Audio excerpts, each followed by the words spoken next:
Saya, Dr. Wiyandi Tosoid, ingin menyampaikan dan men-sharing kepada kita tentang COVID-19. Mari kita lihat gambar ini. Awalnya COVID-19 dikenal dengan nCoV 2019. Bentuknya seperti ini, ya. Virusnya seperti ini, ya. Nah, apakah nCoV 19?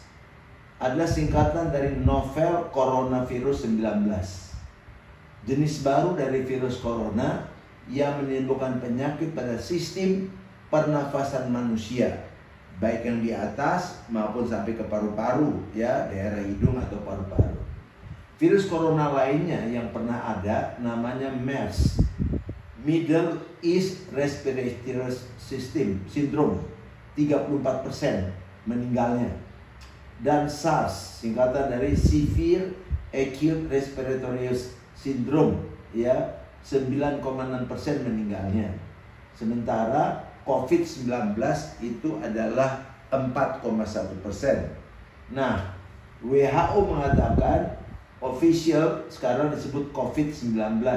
Co-nya adalah corona, V-nya adalah virus, D-nya disease, ya. 19 karena 2019 munculnya. Virus corona sebenarnya satu virus yang sudah lama ada di tengah-tengah bangsa kita atau di dunia ini. Karena virus corona ini tahun 27 bulan 19 nih, bulan November, Oktober, November, Desember sudah ada. Tapi virus corona yang umum, bukan jenis COVID-19, ya. Jadi sudah bisa pakai Dettol misalnya, sudah bisa diarahkan. Nah, virus itu apa sih? Virus adalah salah satu bentuk makhluk yang kecil, lebih kecil dari kuman, bakteri atau jamur. Virus itu seperti ini, bakteri seperti ini. Karena ukurannya kecil, 1/10-nya dari bakteri, kuman, dan sebagainya. Yang menarik, dia tidak bisa berkembang biak tanpa sel inang. Ya, dia bisa berkembang kalau dalam tubuh manusia, ya. Nah, sementara bakteri itu ukurannya 2000 sampai 1000 nanometer, bisa berkembang biak sendiri, tidak membutuhkan sel inang untuk tumbuh. Dia nggak perlu namanya tubuh manusia.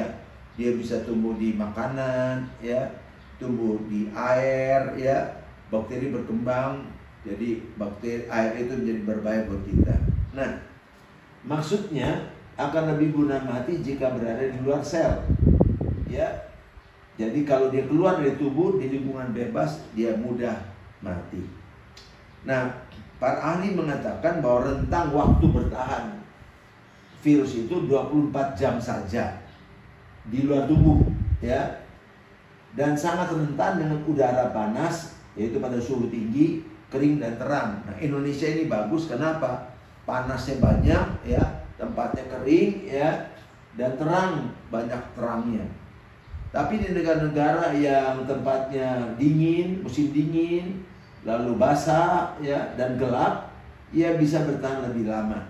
Maka itu negara-negara tertentu yang musim dingin sekarang ini susah diberantasnya karena dia lama berkembangnya, ya. Nah, mengatasi virus tidak bisa dibunuh dengan antibiotik, ya. Demikian juga dengan jamur, nggak bisa dengan antibiotik. Ada kalanya jamur timbul oleh karena penggunaan antibiotik dalam waktu lama. Nah, itu juga malah jamur jadi timbul malah, ya. Sehingga jamur hanya bisa dikalahkan dengan obat anti jamur, ya. Demikian juga dengan virus. Virus dapat juga atau dikalahkan dengan antibodi atau sistem imun yang baik atau yang ditingkatkan, tapi tidak berlebihan. Nanti saya terangkan kenapa kalau tidak boleh berlebihan.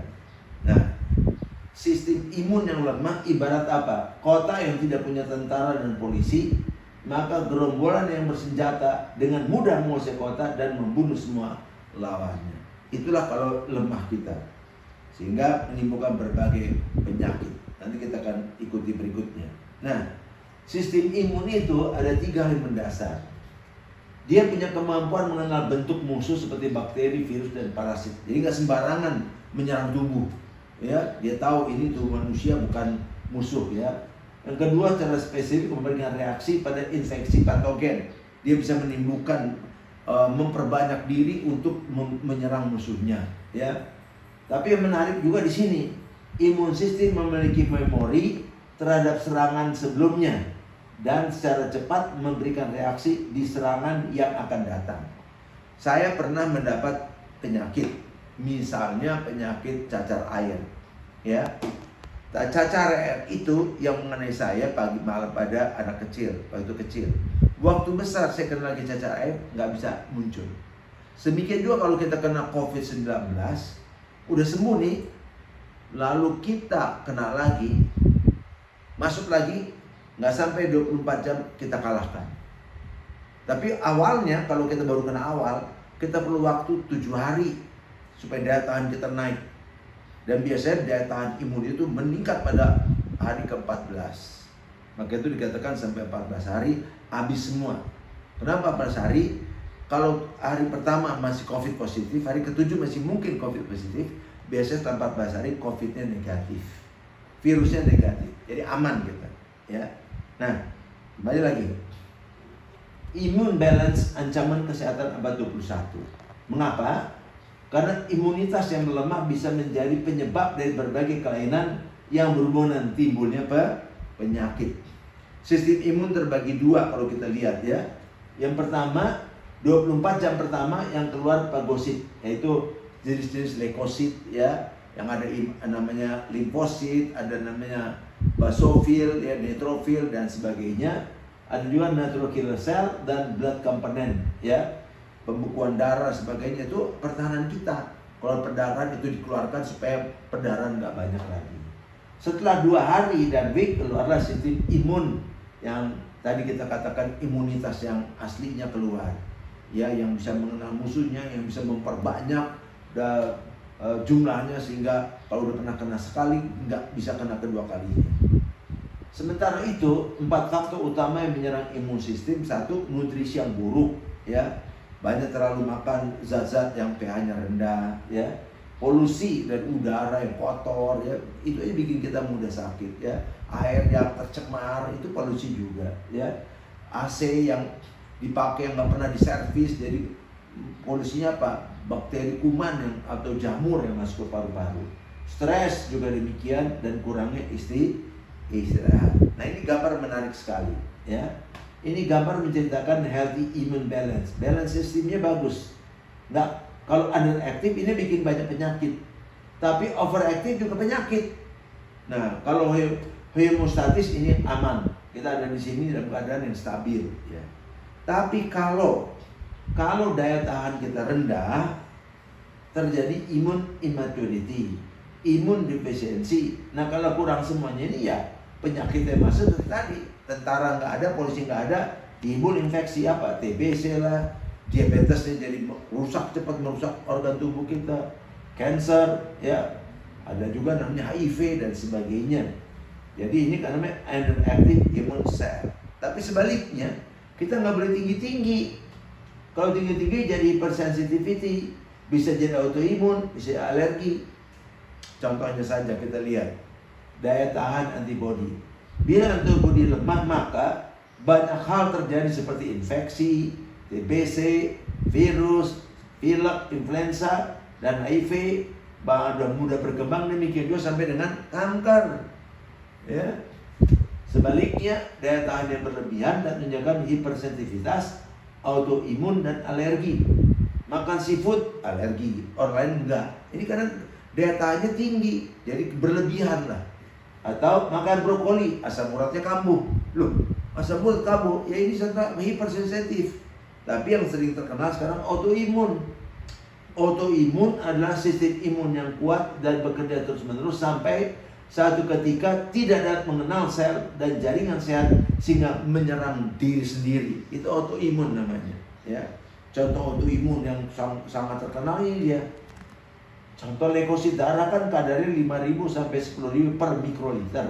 Tapi dalam autoimun yang dikenal dengan leukemia, maka leukosit bisa meningkat sampai 600.000 per mikroliter yang berakibat daya tahan malah menyerang tubuh manusia itu sendiri. Ya, itulah yang sering terjadi. Nah, dari autoimun kita pindah sedikit ke emosi. bagaimana emosi berpengaruh pada antibodi. Seorang yang sehat jiwanya memiliki emosi yang stabil dan terkendali, yang terlihat pada raut muka yang optimis, semangat, dengan adanya senyum serta sukacita tercermin di wajahnya. Ya, tapi gangguan emosi yang stres menimbulkan apa? Otak terganggu, mulut, jantung, paru, organ reproduksi. Kita bahas dalam keterangan yang akan datang. Ya, nah sedikit saja hormon saya dikeluarkan awalnya adrenalin. Adrenalin bekerja untuk waktu yang singkat, sementara kortisol punya momentum yang besar dan bekerja untuk waktu yang lama. Nah, disinilah kalau kortisol bekerja melemahkan sistem imun, ya. Dalam waktu yang akan datang kita jelaskan lebih jauh mengapa orang yang simpatik ini normal, simpatik. Tapi kalau simpatik dominan, tegang terus, dendam terus, marah terus, benci terus, nah itu timbul penyakit-penyakit. Ya, maka itu tidak boleh lama-lama. Ya, kalau marah. Manusia sakit biasanya oleh karena daya tahan imunitas lemah, kelelahan mental yang berkepanjangan, misalnya perceraian, kematian, meninggal, atau misalnya pikiran yang kebanyakan, kurang tidur. Kurang tidur ini spesifik ya. Kalau kurang tidur, ya kita akan melihat bahwa tidur itu kenapa? Pada saat kita tidur, sel-sel rusak diganti dengan sel baru. Nah, kalau kurang tidur, sel-sel rusak tetap rusak. Akibatnya badan kita makin lemah, daya tahan kita otomatis ikut. Termasuk apa? Misalnya di sini kecapean, kurang zat bergizi, semua juga menimbulkan badan kita lelah dan mudah penyakit. Atau juga penyakit kronis, orang TBC, tifus, panas tinggi, malaria, yang menghabiskan cadangan energi, membuat daya tahan nggak ada lagi. Khawatir tadi kita katakan kan. Nah, yang berikutnya ini singkat saja. Tips jaga kesehatan. Minum vitamin C dan vitamin E. Ini meningkatkan daya tahan. Taruh irisan bawang merah dalam kamar. Nah, coba tolong lihat ini. Ini bawang merah yang saya taruh di kamar tidur, di mobil, kendaraan, taruh begini. Ini kerasa baunya tuh.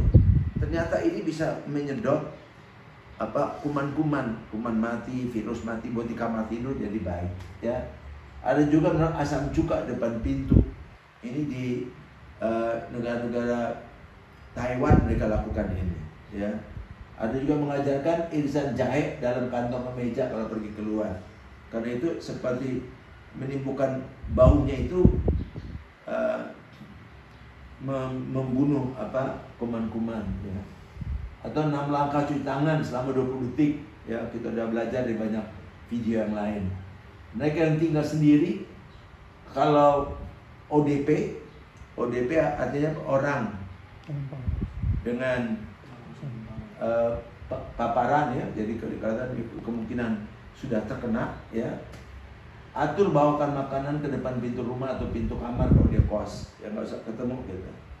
Putar lagu-lagu rohani yang menguatkan atau berjemur di bawah sinar matahari, ini gua membunuh, ya. Dan minum yang cukup, ya. Kira-kira demikianlah. Jadi dok, ya, bagaimana perkembangan COVID-19 ini pada tubuh manusia? Perkembangan atau penularannya maksudnya? Penularannya. Oh, penularannya. Baik. Jadi kalau saat orang itu menderita COVID, dia bisa sakit, bisa enggak. Kalau enggak sakit, mungkin karena daya tahannya kuat. Tidak sakit oleh karena mungkin masa inkubasi, jadi belum lagi berkembang penyakitnya. Tapi dia udah bawa COVID-19 virus itu. Nah, virus itu kalau dia batuk, gitu. Apalagi di sebelahnya ada fan, ya, AC gitu, itu kan ke bawah angin, lalu kena muka kita. Nah, itu kena masuk ke dalam mulut kita atau ke napas kita. Itu penularan terjadi. Yang kedua, misalnya dia batuk begini, di tangannya ada lendir-lendir yang mengandung kuman. Maka itu kumannya itu bisa tahan lama kalau ada lendirnya. Tapi kalau kering mati langsung. Ya, panas, kering, ya. Lalu dia megang buku ini, megang iPad. Terus dia kasih ke kita iPad-nya, kita pegang iPad-nya. Nah, tahu akibatnya? Lalu kita garut-garut hidung kita. Nah, kuman yang nempel itu nempel di sini, nanti masuk lagi ke dalam dengan nafas. Itulah cara penularannya. Jadi kenapa seperti saya di rumah sakit, begitu masuk ke rumah saya lepaskan sepatu saya, ya, baju dokter saya tinggalkan di rumah sakit. Masuk, saya buka baju saya, cuci langsung. Saya nggak ketemu isi saya dulu, masuk kamar mandi. Mandi dulu, cuci pakai sabun, ya, udah lap, baru ketemu, ya. Jadi itu caranya, kumannya jangan ke bawah di badan, di baju, ya. Nah, kalau cuci tangan itu sebenarnya masih kurang efektif.